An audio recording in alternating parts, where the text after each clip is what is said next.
Hasil kali skalar dua vektor, misalkan di sini ada dua vektor A dan B, pada gambarnya situ juga sudah ada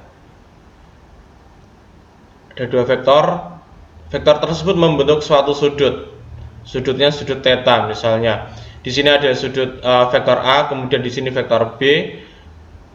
Kemudian O itu adalah titik pangkalnya. Nah, jika terdapat dua vektor kemudian membentuk suatu sudut, itu berlaku bentuk A dot B, vektor A dikalikan dengan vektor B sama dengan panjang vektor A dikali panjang vektor B dikali cos theta. Untuk materi sin, cos, dan trigonometrinya itu bisa kalian pelajari di matematika wajib. Nilai dari cos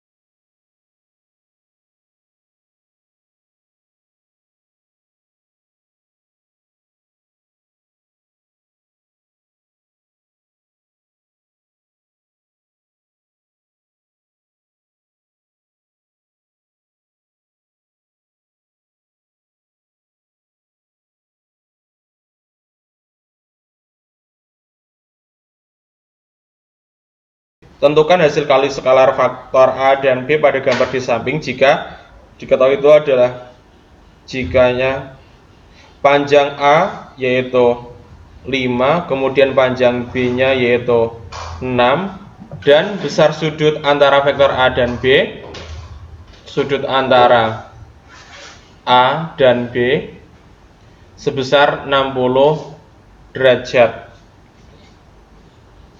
Nih, tetanya itu sebesar 60 derajat.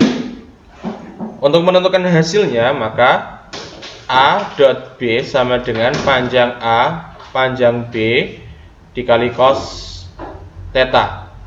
Ini adalah rumus. Panjang A nya itu 5, B nya itu 6, dan cos tetanya adalah 60 derajat.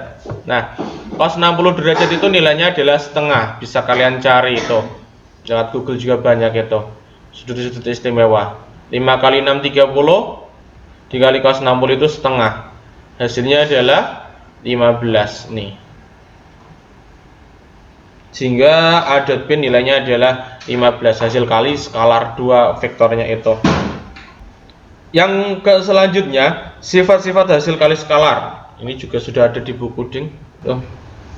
Yang pertama, jika dua vektor itu saling sejajar.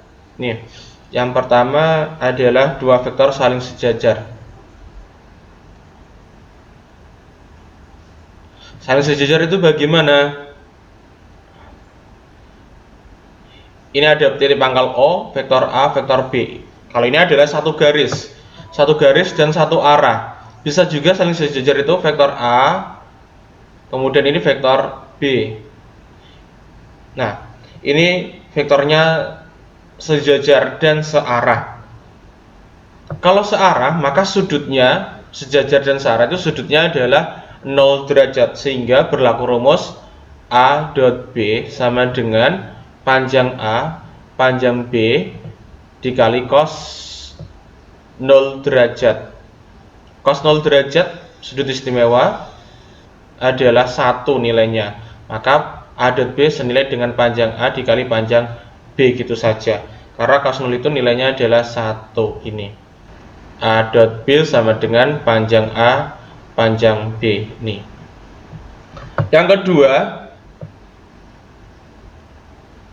saling tegak lurus atau membentuk sudut 90 derajat. Ini vektor A, kemudian di sini vektor B. Sudutnya adalah sikus-sikus 90 derajat.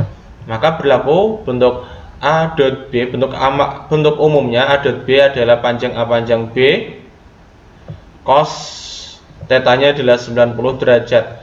Nah, untuk nilai cos 90 derajat yaitu 0. Cos 90 derajat 0. Sehingga A dot B itu nilainya adalah 0. Kemudian dua vektor yang saling berlawanan, dia itu sejajar, tapi arahnya itu berlawanan. Kalau yang pertama tadi adalah saling sejajar dan searah ini panahnya. Kalau yang ketiga berlawanan arah. Ini misalnya vektor A ke kanan, kemudian vektor B-nya ke kiri, berlawanan arah. Bisa dalam bentuk dua garis ini ataupun satu garis juga sama. Untuk yang A itu ke kanan, kemudian yang B itu ke kiri, gini. Nah, karena berlawanan arah, maka sudut yang tertera yaitu 180 derajat. A dot B sama dengan panjang A, panjang B dikali cos 180 derajat. Jika cos 0 itu nilainya 1, maka cos 180 itu nilainya adalah min 1. Panjang A, panjang B dikali min 1. Sehingga bisa ditentukan dalam bentuk A dot B sama dengan min dari panjang A, panjang B. Nah, untuk mencari panjang sudah saya jelaskan pada materi sebelumnya. Kemudian yang keempat, tanda hasil kali skalar dua vektor. Nah, bentuknya seperti ini. Kalau ini adalah sifat-sifat dari kosinus. Ini besar sudutnya.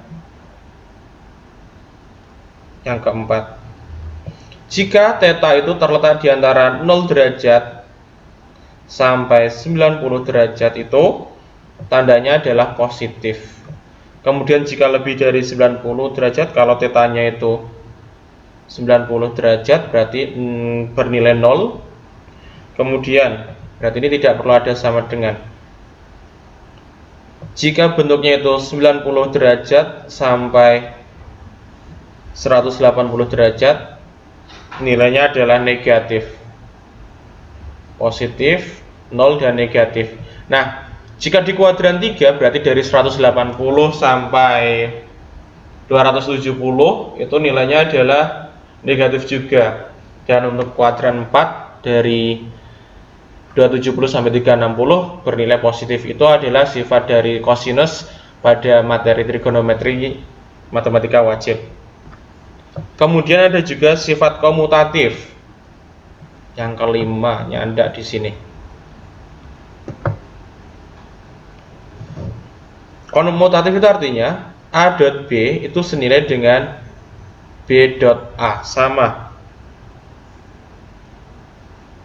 Tidak perlu saya jelaskan kalau yang ini. Ada juga bentuk distributif. Yang keenam adalah sifat distributif. Artinya jika ada bentuk A dot B dot C ditambah C itu senilai dengan A dot B ditambah A dot C, gini. Nah, pada bentuk ini tidak dijelaskan bentuk-bentuk yang kuadrat, gini. Jika ada bentuk A dot ditambah B kuadrat, panjang A tambah B kuadrat itu senilai dengan panjang A ditambah 2AB ditambah panjang B. Ini ada kuadratnya masing-masing nih. Sehingga seperti sifat bentuk kuadratan biasa, panjang A tambah B dikuadratkan itu senilai dengan panjang A kuadrat ditambah 2 kali A dot B ditambah panjang B kuadrat. Nah, 2 kali A dot B kan memiliki bentuk panjang A panjang B cos theta ini. Perkalian skala paham ya, dalam bentuk komponen.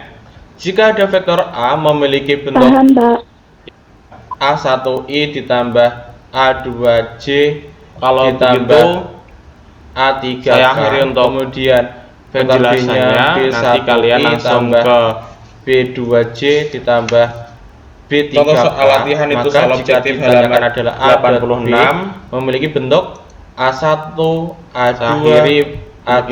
Assalamualaikum warahmatullahi wabarakatuh. Dikali B1, B2, B3. Artinya bagaimana? Paling mudah mengingatnya adalah atas kali atas ditambah tengah kali tengah ditambah bawah kali bawah, sehingga jadinya A1B1 ditambah A2B2 ditambah A3B3 gini. Contoh misalkan di sini diketahui vektor A-nya yaitu 2i min 3j plus 4k. Kemudian vektor B-nya yaitu 5i plus 4j gitu. Maka jika ditanyakan adalah A dot B, hasilnya mendapatkan bentuk ini. Gunakan bentuk vektor kolom 2 min 3 4 dikali 5 4. K-nya kan di sini tidak dituliskan, berarti di sini adalah 0 ini. Untuk hasilnya atas kali atas berarti 2 kali 5 10 ditambah min 3 kali 4 yaitu min 12 ditambah 4 kali 0 bawah kali bawah. Hasilnya 10 min 12 yaitu min 2. Ini nilai dari A dot B adalah min 2. Nah, dari bentuk penjelasan hasil dot vektor ini, mulai dari sifat kemudian perkalian skalar dua vektor dalam bentuk komponen, apakah masih ada yang belum paham? Gimana? Paham belum?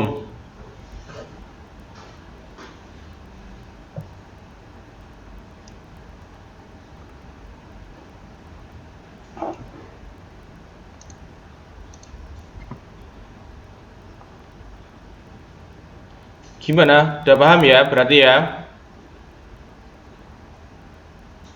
Paham, Pak.